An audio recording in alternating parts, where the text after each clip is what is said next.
They told me never to enter the last room at the end of the hallway, but I did, and now I'll never be the same.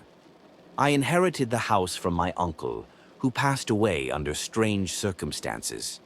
No one really talked about it, but I could see the unease in their eyes when they handed me the keys.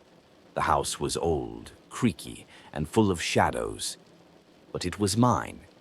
It had a strange charm, even though it had clearly been abandoned for years.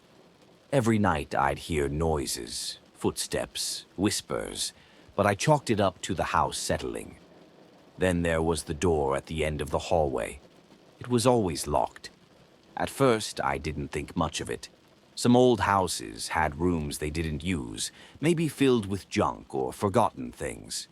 But this door was different. The more I ignored it, the more it gnawed at my curiosity. Why was it always locked? What was inside? The hallway leading to that room was always darker than the rest of the house, even during the day.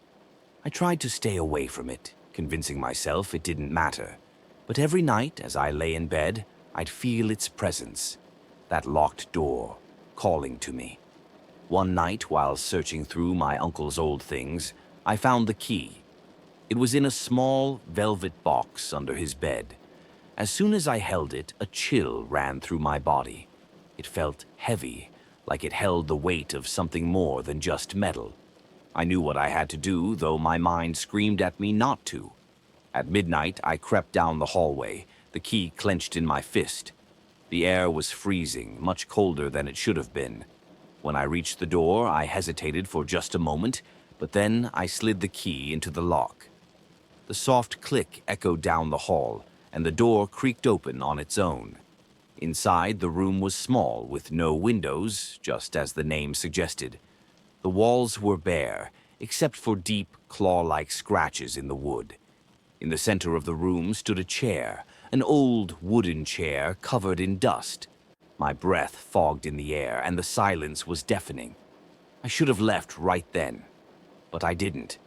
I took a step inside, and the door slammed shut behind me with a force that shook the walls. My heart leapt into my throat as I rushed to the door, pulling and yanking, but it wouldn't budge. That's when I felt it. The air in the room changed, becoming thick and suffocating. And then I heard it. The whisper. It was faint at first, like a breeze, but it grew louder. "You shouldn't be here," it said. The voice wasn't human. It was low, raspy, like something trying to speak for the first time in years. My body froze as I felt a presence move behind me. I didn't want to turn around, but I had no choice. Slowly, I turned, and that's when I saw them. Shadows. Dark, twisted figures moving along the walls, creeping toward me.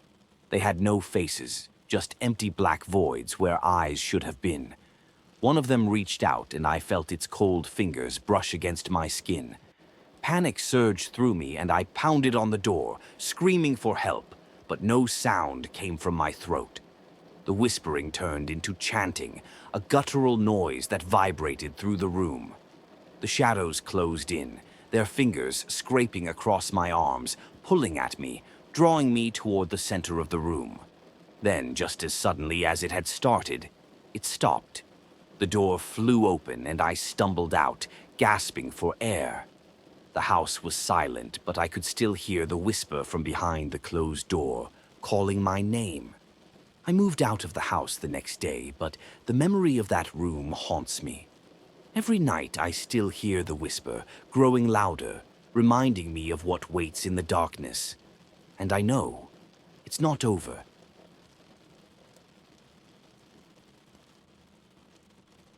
Have you ever looked into a mirror and seen something that wasn't you? It was my first night in the house, and I couldn't shake the feeling that something was off. Everything felt too quiet, too still, like the house was holding its breath. As I explored, I noticed an old mirror hanging in the hallway by the stairs. It was huge, an antique with an intricately carved wooden frame.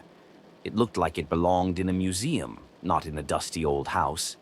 I passed by it several times that night, and each time I felt a strange pull, like it was watching me. But mirrors don't watch people, I told myself. It was just my imagination. Still, that night, as I was brushing my teeth, I caught something strange in the reflection. For just a second, my reflection didn't move with me. I lifted my toothbrush, but my reflection stayed still, staring at me with a blank expression. I blinked, and it was gone. I told myself I was tired, that it was a trick of the light, but deep down, I knew something wasn't right.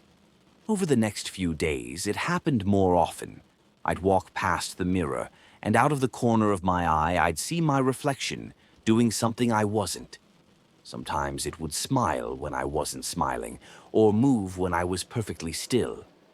Each time, it lasted only a second, but it was enough to send chills down my spine. One night, it got worse. I was lying in bed, unable to sleep, when I heard a soft tapping sound. It was rhythmic, like someone tapping on glass. I got up and followed the noise, and it led me back to the hallway mirror. As I approached, I saw something that made my blood run cold. My reflection was staring back at me, but this time it wasn't smiling. It was angry.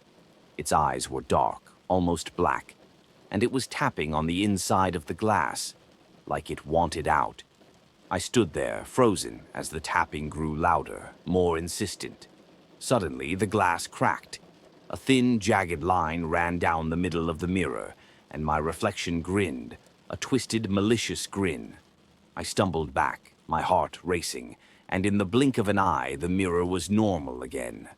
No crack, no smile, just my reflection looking as terrified as I felt. I avoided the mirror after that, but it was impossible to ignore. Every time I walked past it, I felt its presence, felt it watching me. The worst part was I started hearing whispers, faint but unmistakable, coming from the mirror. It called my name over and over, like it was trying to get my attention. Then, one night, it succeeded. I was brushing my teeth again when the lights flickered. I glanced at the mirror and my reflection wasn't me. It was someone else. Something else. Its skin was pale, almost translucent, and its eyes were completely black. It smiled at me, but it wasn't a friendly smile. It was cold, cruel. I dropped the toothbrush and ran. I couldn't stay in the house any longer. The next day, I tried to take the mirror down, but it wouldn't budge. It was as if it had become part of the wall. So I did the only thing I could think of. I smashed it. The glass shattered into 1,000 pieces, but as the shards hit the floor, I realized something horrifying. Each shard reflected the same twisted grin, the same dark eyes. And then, from the broken glass, I heard it again. The voice. "You can't get rid of me. I'm part of you now." I left the house that night, but no matter where I go, I see it. In every reflection, every mirror, I see it watching me, waiting. And I know it'll never leave.